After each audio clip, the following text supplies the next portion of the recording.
अऊज़ु बिल्लाहि मिनश्शैतानिर्रजीम बिस्मिल्लाहिर्रहमानिर्रहीम। नाज़रीन कराम, STR नकवी की तरफ से अस्सलामु अलैकुम वरहमतुल्लाहि वबरकातुहू। नाज़रीन कराम, आज फिर मैं आपकी खिदमत में मौला अली अलैहिस्सलाम की 10 अहादीस लेकर हाजिर हुई हूँ। मौला के ये फरामीन हर रोज़ सुनने के लिए मेरे चैनल STR नकवी को सब्सक्राइब करें और बेल आइकॉन को दबाएं। तो आए चलते हैं मौला के फरामीन की तरफ। आज की पहली हदीस है, नेक काम अंजाम दीजिए, नेक काम अंजाम दीजिए। अल अमला नेक काम अंजाम दीजिए, नेक काम अंजाम दीजिए।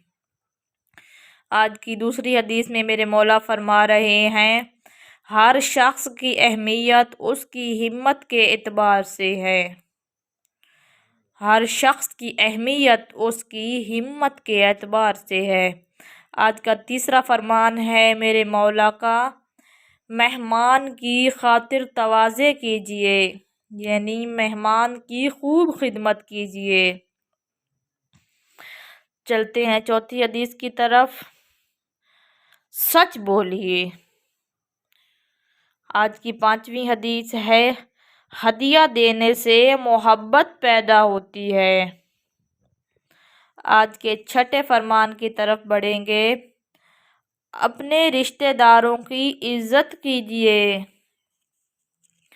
आइन चलते हैं मौला के सातवें फरमान की तरफ, जिसमें मेरे मौला अली अलैहिस्सलाम फरमा रहे हैं,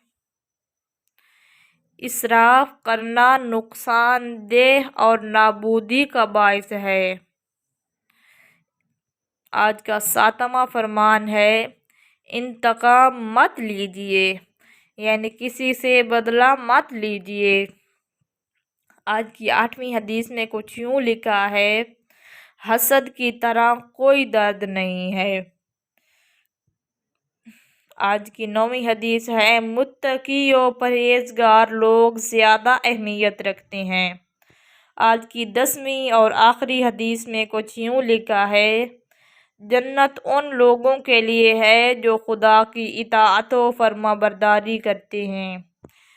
तो मैं भी अल्लाह ताला से दुआ करती हूँ कि हमें भी अल्लाह ताला अपनी इताअत व फर्मा बरदारी की तौफीक दे, और मौला के इन फरामीन जो हम रोज़ मैं आपकी खिदमत में लेकर हाजिर होती हूँ और आप नाज़रीन कराम सुनते हैं, मौला के इन फरामीन पर अमल पैरा होने की हमें खुदा पाक तौफीक दे। वस्सलाम वरहमतुल्लाहि वबरकातुहू।